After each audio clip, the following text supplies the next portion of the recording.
What's up, greasy goblins? I'm doing this for basically a third time now.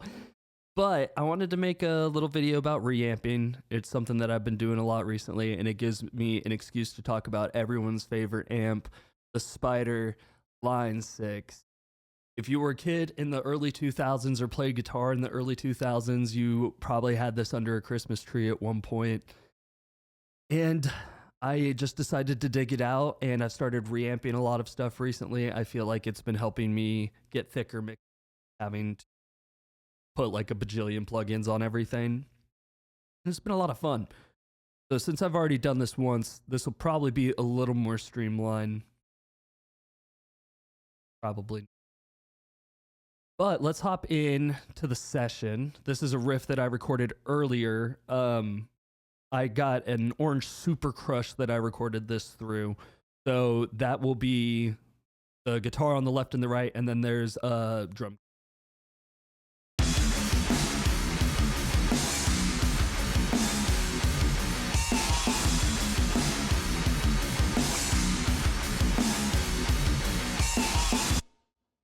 So yeah, just something fun. Excuse me. Damn, I lost the other files. I'll talk about them later, but I just realized that I don't have them anymore. So yeah, that's the main riff. Mix wise, there is nothing going on. These two highlighted channels are the Spider. We'll play those in a second. But the only other thing going on is the drum kit has a distressor on it to give it some more presence and some more punch. This compressor is awesome. If you don't have this in your arsenal, sorry, I'm putting it under my face. If you don't have this in your arsenal, I would recommend it whenever you're able to. UAD stuff is definitely on the more expensive side. But this one is, all of their stuff is really worth it, but this one's like beyond worth it. This is a great plugin. Little EQ, just boosting like where the snare and the kick and the cymbals are, cutting out some of like the hissiness of it all. They're just demo drum, so it's not. And then I'm cranking my hog.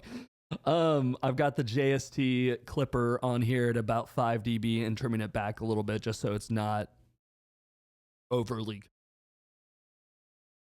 So that's what we're working with. I have a video that I can cut to right now. I'm gonna show amp setup on the physical side, how I'm running the cables, and the microphone setup as well. So I'm going to cut to that right now, and then I'll show you guys the internal way to set up the reamping and what the tone sounds.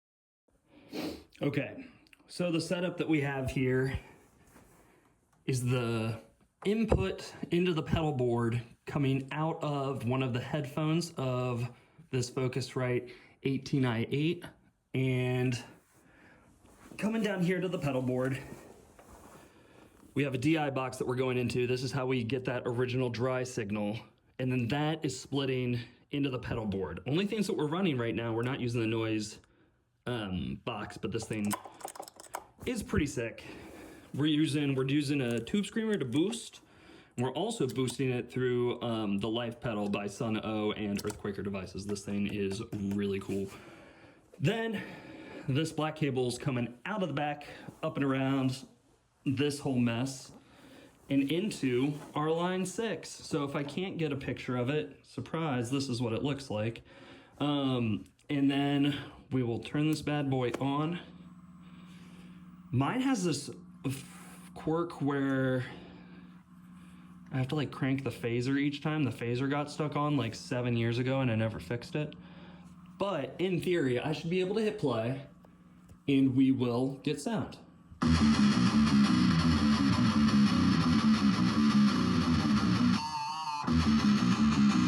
Which is pretty rad. It lets us kind of, you can mess with all these knobs while it's playing. But to be honest, as most people know, these don't do a whole lot on the line 6. So I'm gonna tone hunt for a second. I am going to get a recording and then we can go through kind of the setup in Logic for how this is done to get it to go out of the headphone out and not mess up the rest of your mix. And we'll see what we've got. this is the setup I ended up with. Miking the middle of the cab speaker with just a E609, and these were the settings.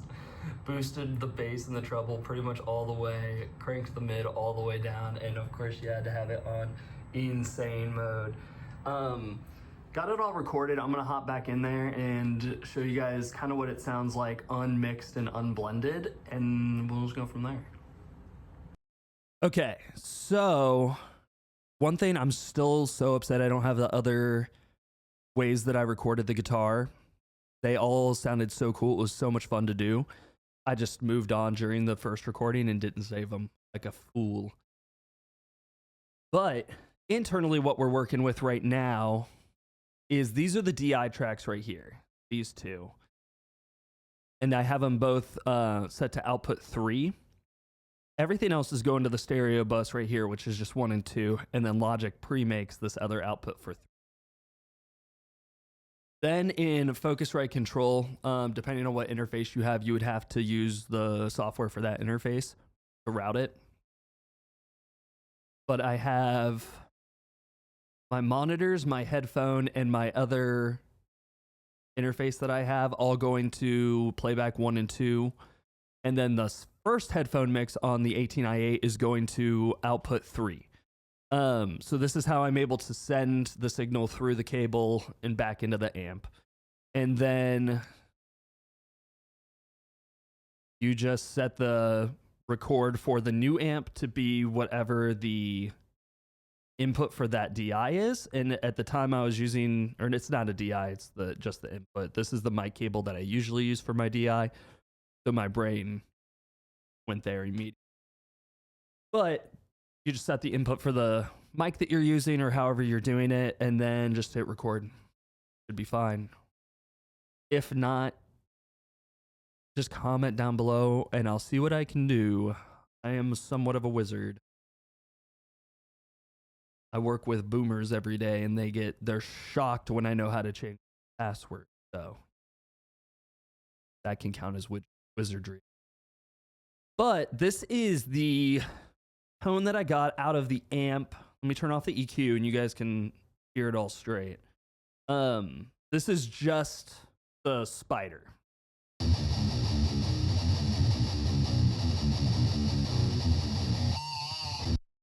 It's definitely something. It's funny hearing it just raw by itself again.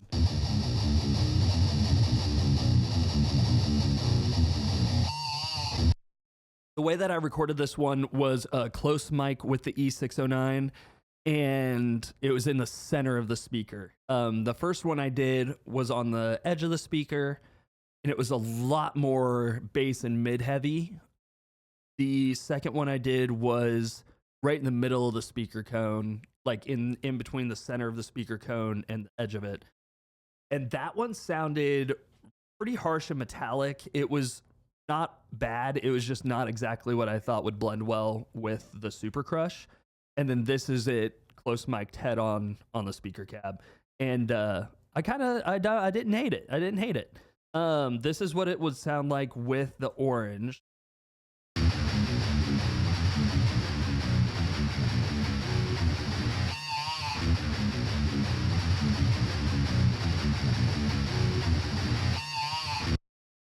And then this is just the orange by itself again.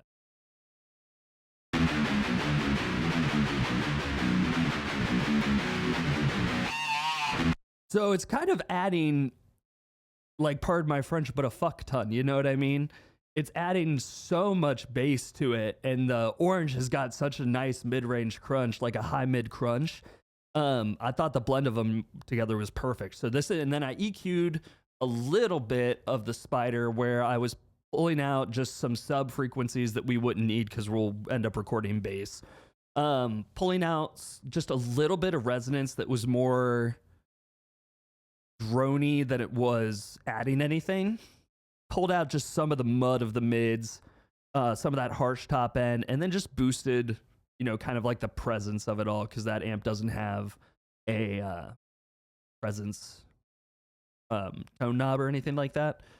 So, and then this is what it sounds like blended together.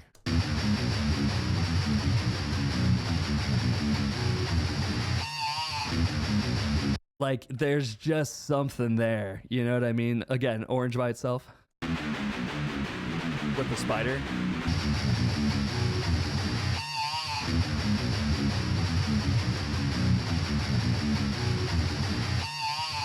It's just mean. It's so mean. And then this is it all together.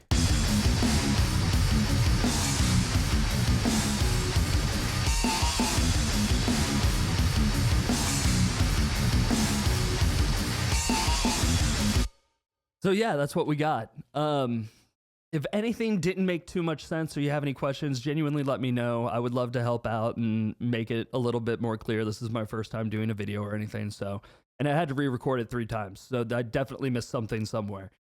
But yeah, thanks for sticking around, and I'll see you greasy goblins next time.